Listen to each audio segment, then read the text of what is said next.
Oh, can you hear me? Yeah, so this is just like a fun day. So it's the middle, it's normally our Pesach break. Normally we kind of stop at this point and we don't really see each other in the middle of Passover, but I thought it might be fun to show you some of my favorite treat recipes. Well, 2 of them are treats, 1 of them is like breakfast, but it's kind of a treat too. So I love to cook and I love to be in my kitchen. And so maybe if this is fun for you guys and you enjoy it, I'll do more of it. But for today, we're going to start, we're making 3 different things and I'll send the recipes afterwards. I didn't think it was going to be feasible for people to be in their kitchen while I was in the kitchen. If you have any questions, type them in the chat and Elliot will let me know and then I can answer them as I go along. So we're going to start off by making the chocolate matzah crunch, which I'm sure you guys have seen before. Other people make it all the time. I know it's pretty standard in a lot of people's houses. I first saw this recipe in this cookbook. It's called The Jewish Holiday Baking, and the author is Marcy Goldman. And if you ever look online for this recipe, she calls it her truly, what is it, most requested, hold on, what's it called? My trademark most requested, absolutely magnificent caramel matzah crunch. That's what she calls it. So it's on, you can probably find it online as well, but I will send it out to you. It's a really simple recipe. I'm so excited. I got to do my little glass bowls like on a real cooking show. So much fun. So basically, I like to make this when it's dairy. I used to make it parve, and I would make it with kosher margarine so we could have it at the Seder, but it is not even close to as good with parve margarine. Elliot's just fixing the computer. That's why he's walking behind me. I'm using butter, so I'm making this dairy. I don't want to make it parve because it just doesn't work as well. The butter and the sugar really work well together and they boil up together and make it nice and sticky and sweet. And if you don't use butter, it kind of separates. It's not as good. You have to make sure that you put on your pan a good layer of aluminum foil, and then on top of that, put a piece of parchment paper because this is sticky and it's going to bake. And it's going to bake right onto your metal, onto your pan. You don't want that. So I've got a double layer. I've got a thick layer of aluminum foil, and then I've got on top of that my parchment paper. So before I actually cook up the caramel that's going to go on top, I think there's some comments coming in. So I'm going to actually lay the matzah on the pan. So you just take out your matzah, and I hope you guys can see this okay. Corinne says, are you using tinfoil and a baking sheet or just one? And then Karen said both? Yeah, so I'm using, that's Farah. I'm using a pan and foil and parchment. And then I'm putting all my matzah down on my pan. And you want to fill in all the cracks. So what I've actually learned over time is to leave the crack down the center. And then I'm going to fill it in with pieces afterwards. That will, whoopsie. Maybe if I turn it this way, there we go. Actually, if I put them all this way, I might not have a crack at all. Look at that. Oh, look at that.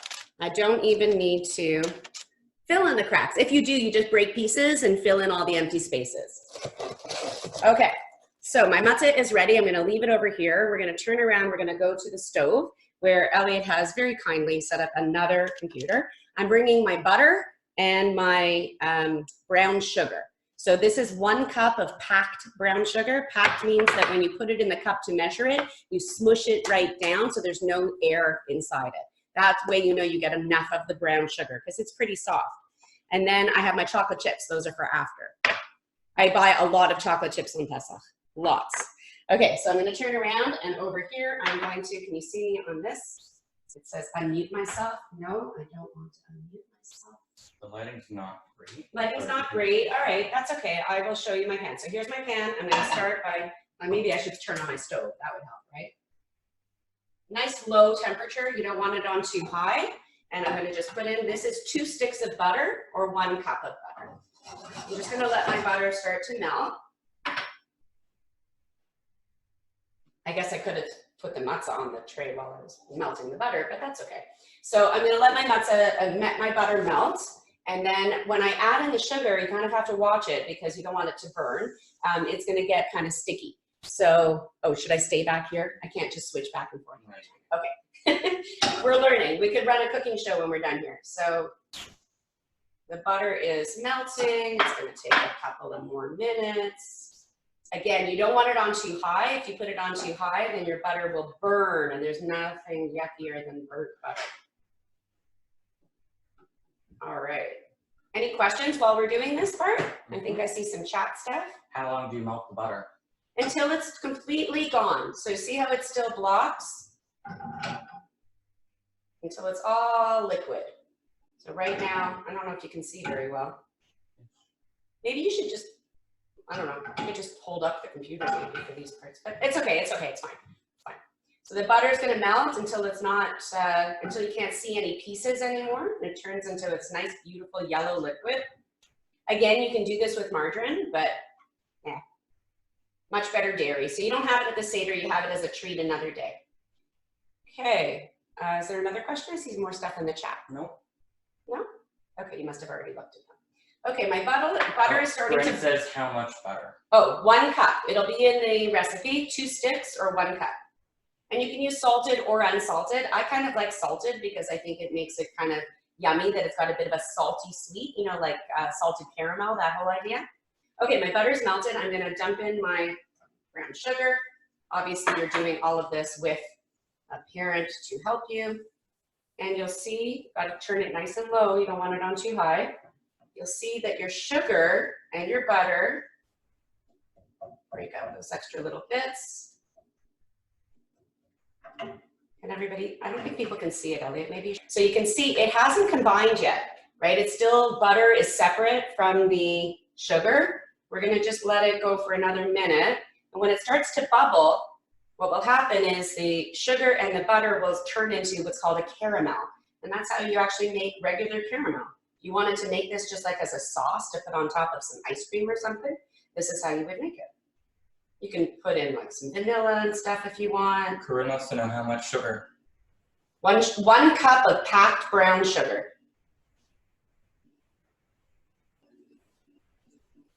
And I don't know if you probably can't hear it sizzling, but here it goes.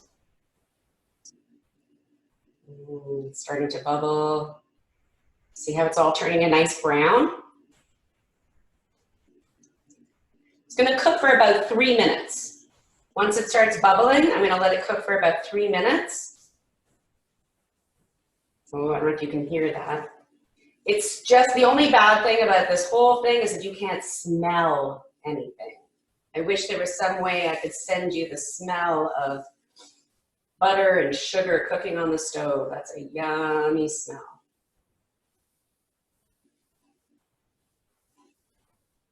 Okay, now it's really starting to cook. As soon as it's finished cooking, so I'm gonna just let it boil for a bit now. Now it's actually at the point where it's making it itself into a caramel. I'm just gonna keep stirring it a little bit, make sure it doesn't burn. And now I'm gonna let it cook for a few minutes. So while it's cooking, I'm gonna tell you what we're gonna do next. So can you keep it on? Yeah, so you can see now it's really turned brown. Now we really have a caramel. I can't see butter separate from sugar anymore. It's getting nice and foamy. Perfect. So we're gonna take this over. As soon as it's finished, we're gonna take it over and pour it on top of the matzah. And then we have to put it in the oven, because the matzah is gonna actually allow this caramel, if we bake it, the caramel will get into sort of the cracks of the matzah, and it will make it extra, extra yummy. Now, the cool thing is you can top this with whatever you want. You can put sprinkles, you can put nuts, you can put, I'm gonna put chocolate chips, because of course I want the chocolate on top, but you can add to that. One year we made some fancy ones where we put in like, after it was done, we drizzled white chocolate and dark chocolate over top. It was really, really yummy. Okay, I think that's good. And you can make this gluten-free if you need it to be gluten-free, because you just put it on gluten-free matzah and then you don't have to worry about it. Okay, I think that's pretty good. It looks nicely cooked. Oh yeah, it's perfect. Okay, so I'm gonna take it over now. It's super hot. This is a grown-up job. Okay, so now we're gonna pour this right over top of our matzah. Mmm. Oh, it smells so yummy. And then after we pour it on top, I'm just going to use my spatula to get all the rest of the bits. This is a particularly good pan for this because it's a non-stick pan. By the way, these are all my Passover pans and my Passover everything. These aren't my regular pans that I use. You want to know how much to preheat the oven to? Oh, good question. 375. My oven's on 375. It doesn't need a really thick layer. You just need to cover the matzah. Make sure it's all covered, and you have to work kind of quickly because you don't want it to harden in one spot. You want to make sure it gets over all of the matzah. And you don't sprinkle anything on at this point. You just have the caramel on. I have a little too much here. I'm going to bring it over here. And just cover every inch of every square of matzah. Now, if you want to make sure that every kind of bit on your tray is full, a lot of people will make sure that there are no cracks at all. And they actually, I left a little bit more space, so my pieces are moving around a little, but that's okay, because each piece is kind of like its own thing. And this actually makes it nice. If you want to make it as a present for somebody, keep your pieces of matzah nice and big and whole like this, because then afterwards you can separate them easily. All right, I'm a perfectionist and I don't want any bit of my matzah showing. So I'm gonna really cover it all really well. There we go. Okay, good enough, right? Don't be a perfectionist, that's the lesson. Okay, now it's gonna go into the oven. The tray isn't hot right now because it hasn't been in the oven yet, so I can touch it. So I'm gonna put it in the oven, and it is going to bake not for very long. I don't remember. All right, so I will do that just in case, but usually you can kind of smell it when it's done. Like you kind of know. You just want to kind of keep an eye on it. Okay, so the next thing that we're going to make now is we're going to make not as sweet a treat. We're going to make some matzah brei. Now, before I start making matzah brei, while I get ready, let's see if you can write in the chat if you know A, what is matzah brei, and B, if you can tell me how you like to eat it, because some people like to eat it savory, like with onions and things like that, and some people like to eat it sweet. I like it sweet. I make it kind of like a French toast style, so I like it with syrup. Let me go and get my ingredients while you guys chat with Elliot and tell me what you think.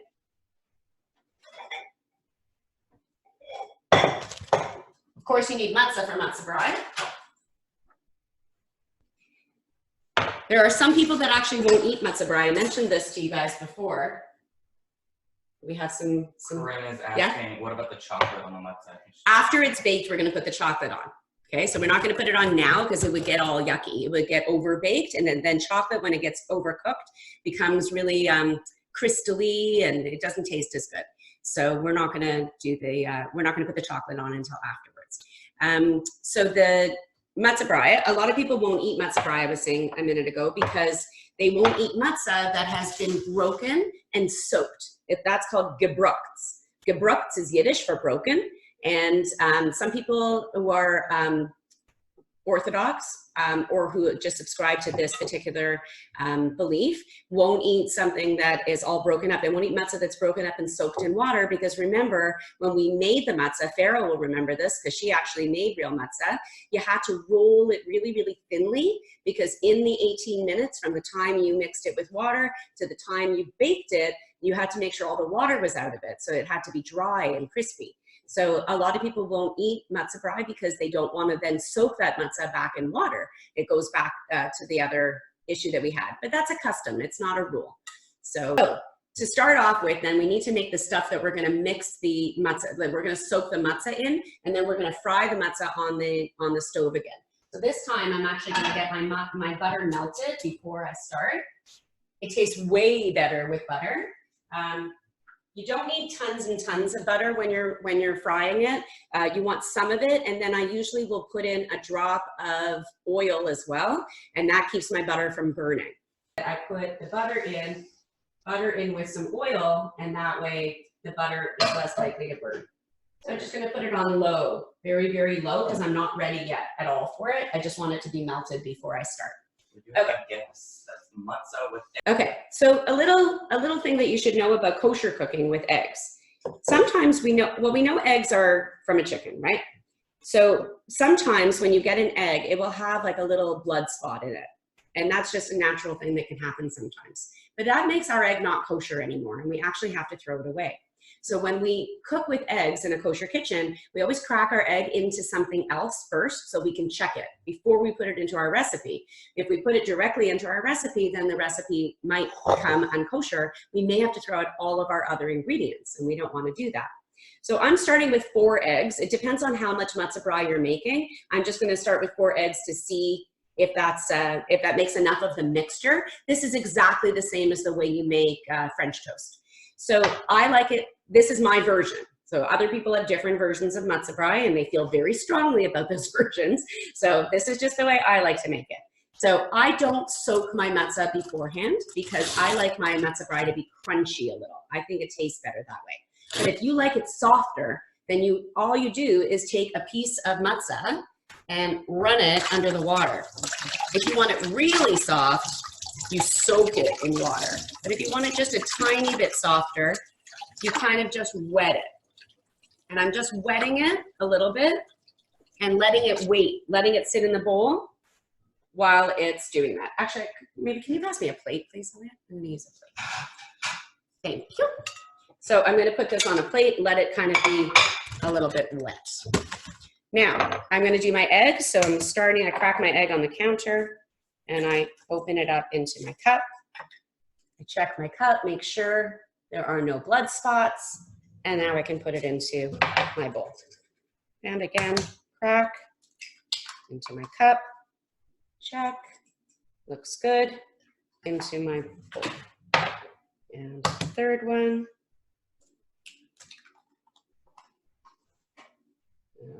And the last one. And now comes the fun part. You get to beat it all up. Now you don't have to use a whisk for this. If you just want to use a fork, that's fine. So I'm just going to whisk it up.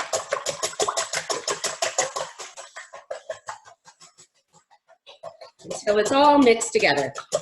Until it looks kind of like you're going to make scrambled eggs, right? And then what I like to put into mine, this is actually cream.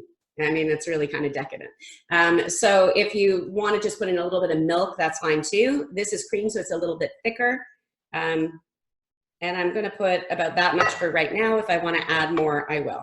So this is one of those ones that doesn't really have a recipe. This is kind of like, in Yiddish, we would say shidderein, which means throw in some. And that looks about right for me. Now, here's my secret ingredient, maple syrup. So I take some maple syrup and I put it right in the mixture. Ooh, yum, maybe a little more, yum. And now I'm gonna have a sweet, sweet mixture for my matzah brei, which is why this is a sweet matzah brei, not a savory one. If you were making a savory one, then you would probably have, oopsie, I forgot about my butter, it's okay. If you were making a savory one, you wouldn't put in the syrup. But you might put in some of the cream. You might put in a little bit of salt and pepper. You might put in some other ingredients that you like to make it tasty. Now my matzah is ready to go into the mixture. It's really soft now. And when I crack it, let me do it on the mic. You don't even hear it because I made it wet. You can barely hear it. Not like a regular piece of matzah that you can actually hear a crack, right? So I'm going to put in my slightly moistened matzah, and you just break it into pieces. And this is a super fun part for you guys to do. Make sure you let your parents let you do this part. And it doesn't matter the size of the pieces you break them into, because they're kind of going to be like, afterwards they're kind of going to be like pancakes, sort of. And it really doesn't matter if it's mushed up. So here I am with my slightly wet matzah. Take a couple more pieces. And basically you're going to put in enough to sort of use up your mixture. And if you need a little bit more mixture, you can always add in another egg and a little bit more milk, whatever you like. Don't read them. Okay, let me break up my matzah. And I don't want the water in there, whoopsie. I want to Make know. sure you shake off all your water. Yeah. Any questions, guys? No. No, okay. All right, so now I'm gonna let this sit for a second. Computer again for me.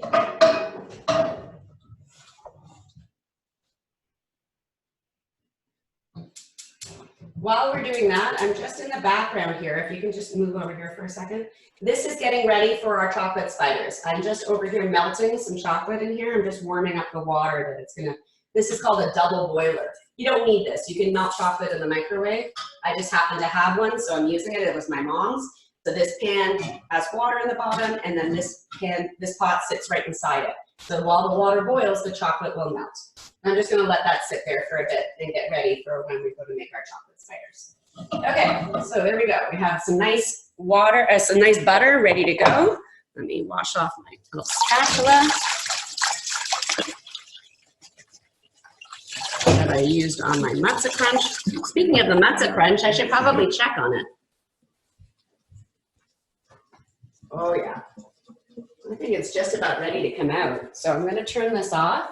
I'm gonna pause on the Matzah Brei for a second, everybody, because I wanna take out the Matzah crunch. I don't want it to burn. And it smells very ready.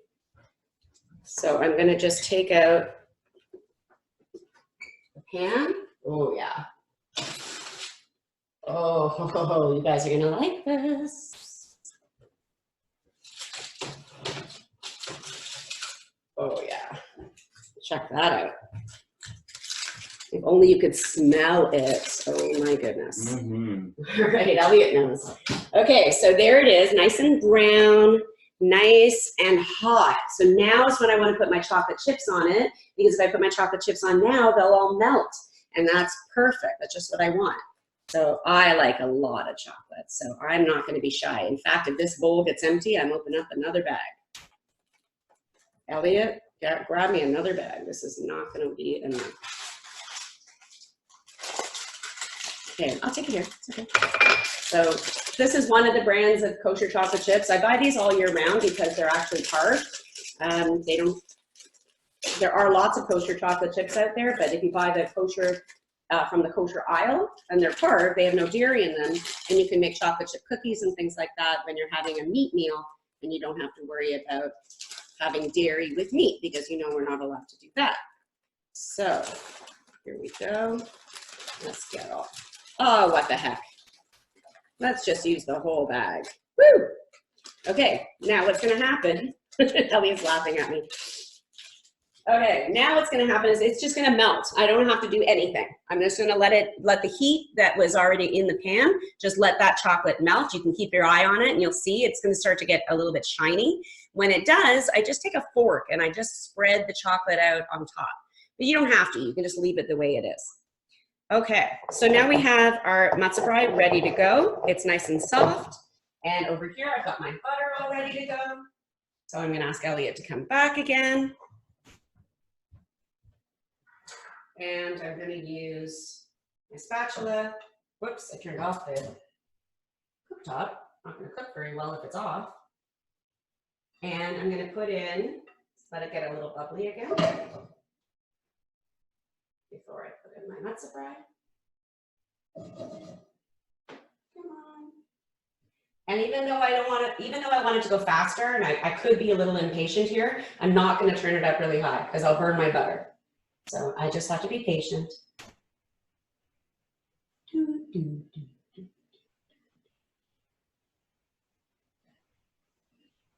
Okay. Here we go. All right. And that's it. You just dump in your Matzah Brei, just like that. You want it in one layer. I do anyway, because I like it to be crispy. If I put it all in at once, it won't be very crispy. It'll be mushier. And I'm going to get some of my liquid in there too. And then I just leave it as thin layer as I can. And just let it sit here and get nice and brown and crispy. Now, the extra thing that I like to do is I like to put a little cinnamon on top. So I just sprinkle, while it's baked, while it's cooking, I sprinkle a little cinnamon on top and just mush it in. And that gives it a really yummy, yummy flavor. And of course, when you eat it, I'll let Elliot show everybody how to eat it afterwards. He's lucky. He's working hard, but he gets to actually eat these treats. I'm just going to let it cook for a second, for maybe not a second, probably a little longer than that. Let it get nice and brown around the outside, and then I'm going to flip it over and cook the other side of it. Okay? Okay, go ahead. All right. I'm going to hold the camera for a second. So there's not much to see here, so I'm going to put this back down. And if you could switch to the other camera, Ellie. Okay, so that is cooking. I'm going to let it go for a little bit longer. And while that is cooking, I'm going to get ready for the other activity. But I can see while I'm looking at, sorry, this chocolate spiders. That's what we're making next. Chocolate spiders are a big favorite in this house. Way, way, way big favorite. They go faster than you can imagine. All right, I just need a fork. So let me grab a fork from over here. And I'm going to take my fork and I'm going to, now you can see the chocolate's nice and melted. So I like to use my fork now to spread the chocolate in a nice, cool pattern. And this is super fun. You can do anything you want. You can try to write your name in it. You can do so many cool things. We've got lots of people in the chat saying it looks delicious, so yummy. They're hungry. They want to eat it. Well, I will send the recipes immediately when we are done, and you guys can get cooking. You can see it doesn't take a lot of ingredients. I don't want families running out to the grocery store at this time, especially. So please, if your parents don't have all these ingredients in the house, you're going to wait until you go on your once-a-week grocery trip and buy those things at that time. Okay, we're not going to make a special trip to the store for anything these days. We only go to the store about once a week when we really need to, right? Okay. So there we go, spreading it out, use your creative juices. This is the time now when if you wanted to add chopped up nuts or any sprinkles or anything that's gonna stick in the chocolate, you're gonna wanna do that right there. Okay, just back, I just got a little worried about this. It's fine, it's still cooking. Needs a little bit longer. I used to make the mistake of putting everything on a higher temperature because I wanted it to cook faster, but that's not actually how it works. It winds up getting burnt and it's not really all that useful in the end.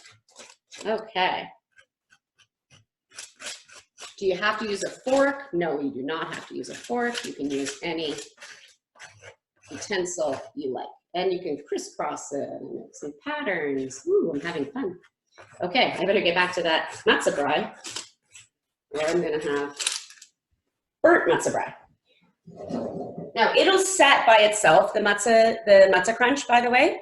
But if you wanted to set faster, you can take it off of the cookie sheet and put it in the refrigerator. You don't want to put a really hot cookie sheet right in the refrigerator, but the refrigerator will help it to set.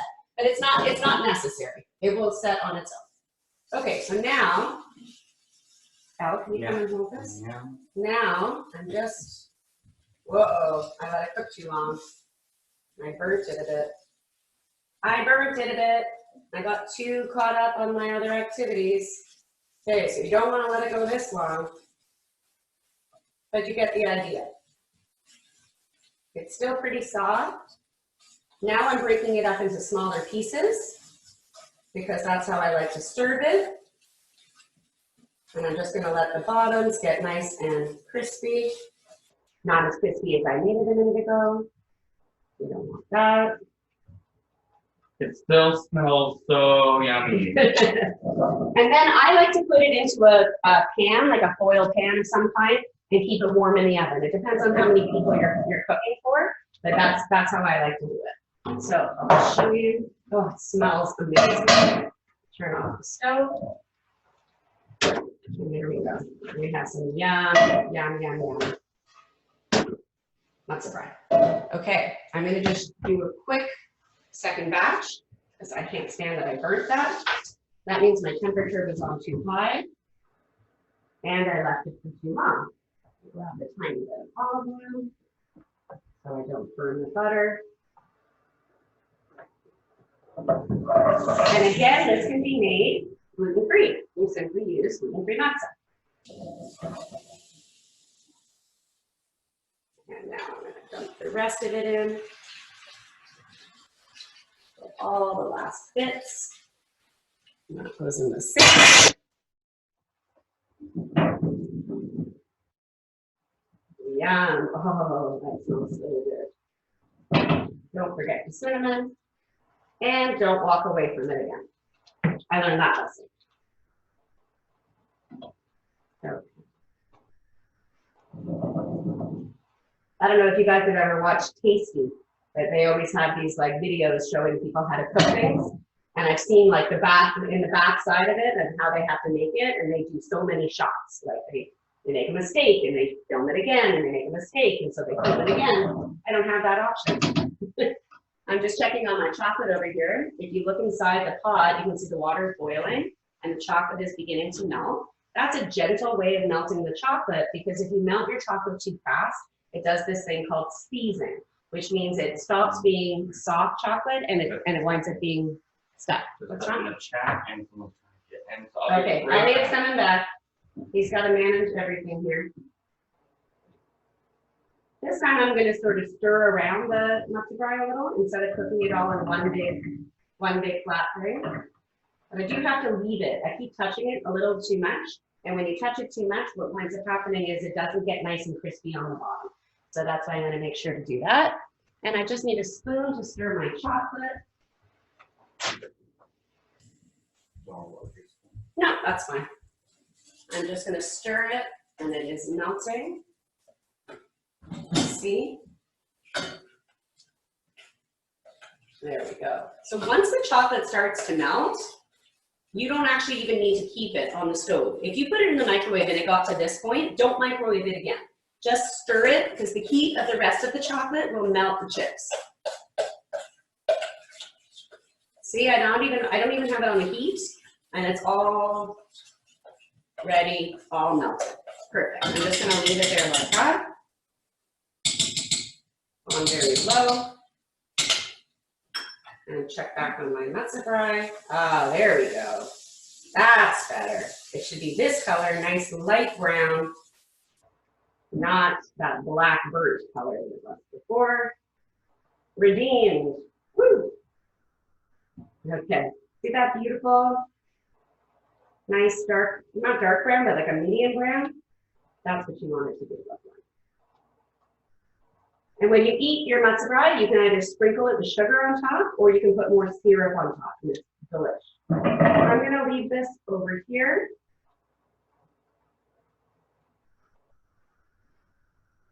So if you think you're hungry now, if you were actually here and you could smell this, you would really be hungry. Okay, cooking. So you can see that I chose activities or foods. You can put down. I chose to teach you guys things to make that are really simple. Simple enough that we can make them in like less than an hour, 3 different dishes in less than an hour. So these are definitely things that you can be doing at home, and definitely things you can be doing with your families. I won't pretend they're healthy, because they're not, but I know that you're eating a healthy diet in every other way, and so a little treat is usually okay in my books. Okay, so let me clear some space, because we're gonna make our very last dish now. Our last dish is the easiest, and I love it the most. My kids love it the most. Everybody seems to love it the most. And it's a chocolate spider dish. Now, somebody asked me last time, what's a chocolate spider? What's a chocolate spider? What's a chocolate spider? No, they're not real spiders. First of all, spiders aren't kosher. But even if they were, who would want to eat one? Not me. So I am actually making something that they kind of look like spiders when you make them. So it's a mixture of some yummy treats and all covered in chocolate. What could be bad? What could be bad? Now, again, you can totally decide what you want to put into your chocolate spiders. So the whole point of a chocolate spider is that it's a combination of salty and sweet. So I use these salty fries. They're called crunchy fries. There's also called potato sticks.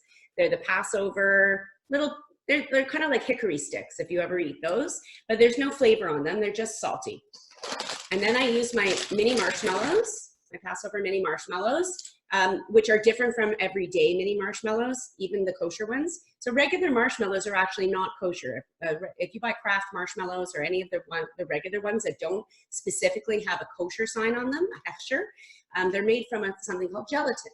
And gelatin is derived from animal, like always. I mean, but it's very minor, it's very tiny, but it is. So a kosher marshmallow is not gonna have any from an animal in it, but it does come from fish gelatin, which I know sounds disgusting, but who cares? Marshmallows are delicious. But if you do have a fish allergy, you need to know that about kosher marshmallows.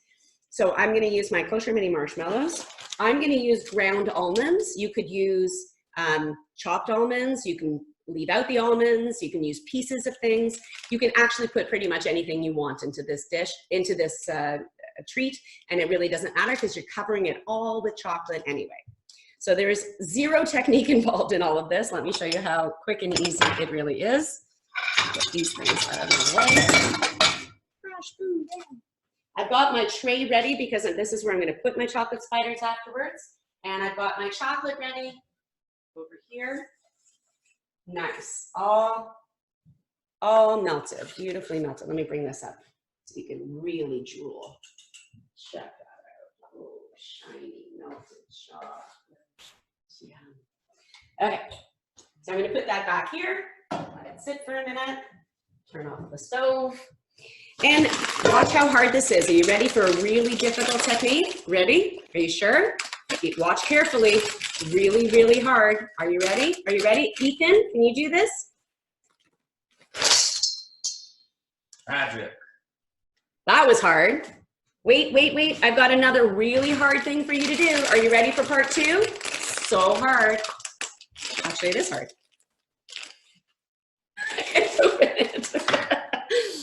Oh dear. Now we know why there's editing in videos. Okay, here we go. Are you ready? Are you ready? Here's the hard part. Corinne, ready for this? Whoa. Very tricky. And I like the ground almonds, so I'm adding almonds. But again, don't feel like you have to. I like the ground almonds. They kind of give it a nice flavor and you don't actually bite into the pieces of almond because I'm not a huge fan of that. But I'm sure you can think creatively. So now you can see all the things that are in my bowl. I'm gonna bring it up closer so you can see how beautiful it is. Full of yummy things. And then I'm just gonna shake my bowl around. And mix it all up. Start a weekly kosher cooking with Cindy show. Yeah, you like it? Yeah. All right, let's do that. I love it. Okay, now I need my tongs because I'm definitely not getting my fingers into this mess. I actually bought the wrong crunchy sticks this year. I bought wide ones. I like the thinner ones. I think they're a little bit better. So I'm gonna smush them a little. I'm gonna break them up a teeny bit more. When you use the thinner ones, it looks a little bit more spidery.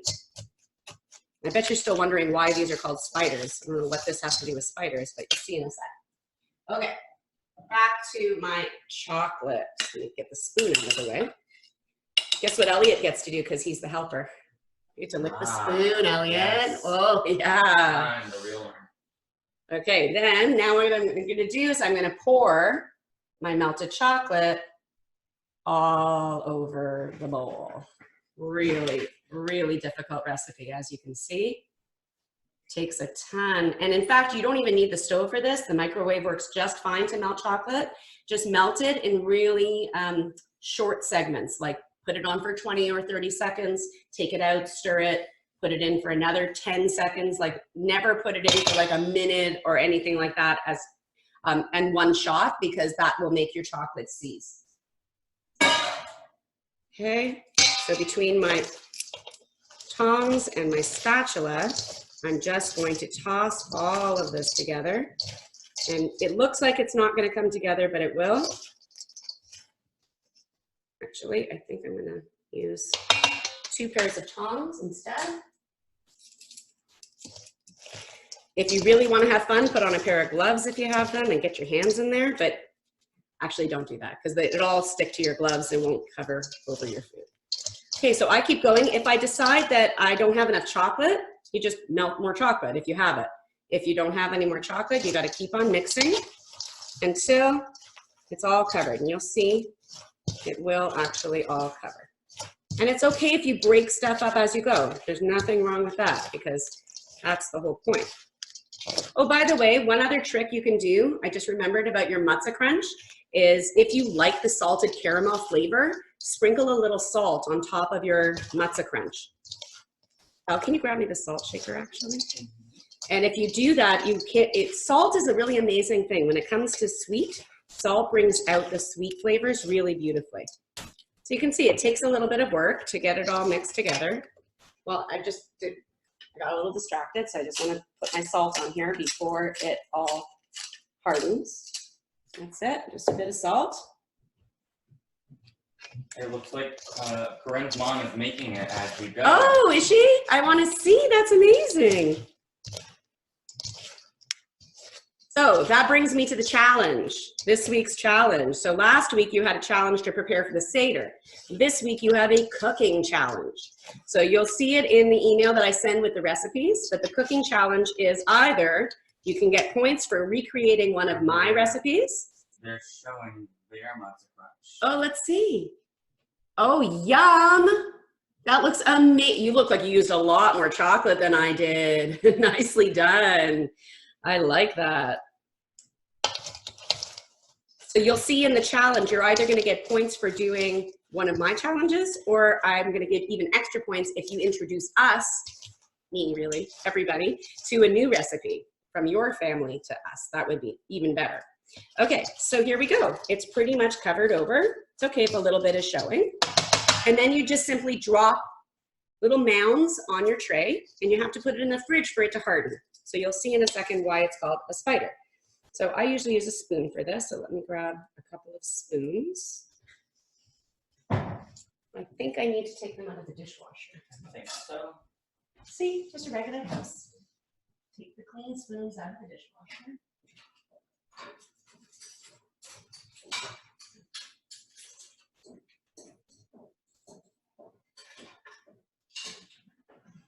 Okay, so I'm going to, hi, we have a special guest in the kitchen. Look who it is. He's too tall, duck. Oh no, he's not too tall, he's good. No, you're good, hon. This is Mark, you guys know Mark, my husband. Okay, Mark, he likes to eat the food. Actually, he's an amazing cook himself. He makes a brisket like you would not believe. So that's it. I'm gonna take my little bits, I'm gonna use 2 spoons, and I'm going to drop my little spiders onto my parchment paper. And they don't cook, they don't bake, they don't anything. We just let them sit. I put them in the fridge to make sure that they will harden, but that chocolate works like a glue. And so when we drop it down onto the tray, they kind of look like spiders. That's the whole idea. And they're yummy because they are sweet and salty, all combined into one. And that's how you make chocolate spiders. It takes a little while to go through the whole bowl, but basic idea is to do that. Are there any questions about chocolate spiders? Any questions, Elliot? Anything in our chat? Corinne says using sea salt on the Matzah crunch is better than regular salt. She is so right. Good job. Yes, I agree with you. Actually, the salt that's inside my salt shaker is pink Himalayan salt, which makes me sound so fancy, but it is sea salt, and I agree. And if you're really fancy and you have things like Malden salt flakes and things like that, by all means.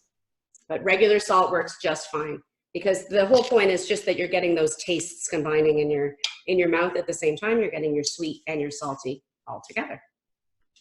All right, I'm gonna stop there because basically it's the same idea. You're just gonna keep scooping and putting things on your plate. And we now have made all 3 of our recipes. We have our Matzah Brei, we have our chocolate Matzah crunch, and we have our chocolate spiders. And that's it for today, I think, unless you have more questions or you want me to show you anything else. Let's open it up. Let's unmute everybody because I don't like talking to myself. Excellent team. Hi, everybody. Bye. Bye. Bye. So watch your email for the recipes and watch your email also for all of the challenges for this week, the cooking challenges, so that you can get your points. We have a few people who are getting closer to 120. What does Farah have? What you got there, Farah? Can you unspotlight me so I can see the kids too? Just one sec. Elliot's got me so I can only see me. Start video. Are there any substitutes for Are there any substitutions for what? the hickory sticks and the chocolate spreaders? Potato chips work. I've done potato chips. I've done matzah. Right talk. Let me just mute everybody. Hello, All right, everyone. one second. Everybody's muted. Perfect. Can you put me on gallery view so I can see everybody? Great. Oh, there we go. I couldn't see everybody. If you don't have the sticks, the potato sticks, you can use potato chips. You can use pieces of matzah if you want. Really, it's the whole idea is that it's like something salty and crunchy, right? So if you want to use the pieces of matzah, it won't be quite the same, but it will give it the crunch. But you can just take a bag of chips and smush it up and pour it in, and that's actually how I used to do it originally. You can also try different flavors. If you threw in like barbecue flavored hickory sticks or anything like that, I don't know if it would taste good or not, but I'd be curious to see what you guys think. Okay, Farah, what have you got cooking in the kitchen there? What's mommy making? We're making Yeah. The Matzah Brei and the Matzah Crunch. Oh, wow, you're making both of them. Yeah. but we don't have Awesome. marshmallows. Yum. You don't need every ingredient. So it's just a matter of finding something to combine together that you like and covering it with chocolate, right? Kind of can't go wrong if you do that.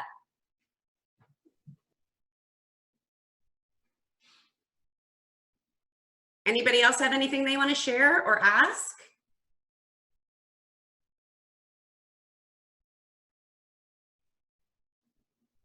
Should I mute it? No, it looks like everybody's pretty much done. If anybody wants to share or ask anything, let me know. Please, if you're cooking, take pictures. Take pictures. I want to see those pictures. That makes me so happy. And then you can send it in as part of your challenge this week. So on the days in between the holiday days of Passover, because it's 8 days long, the first 2 days are Yom Tovim, so we call that Yom Tov. So those are the days that you won't see me and you won't hear from me. And the in-between days, it's called Chol Moed. And Chol Moed is still the holiday, but you're allowed to use your computers and you're allowed to go to work and you're allowed to do those things. So we don't say Chag Sameach on these days, we say Mo'adim L'Simcha. So we're gonna say Mo'adim L'Simcha, which is my way of saying goodbye and have a great holiday. And I will see you guys next week when Pesach is actually over and we're moving on to learn about Israel. So have a great, great, great week. Chag Sameach for the later days this week and Mo'adim L'Simcha.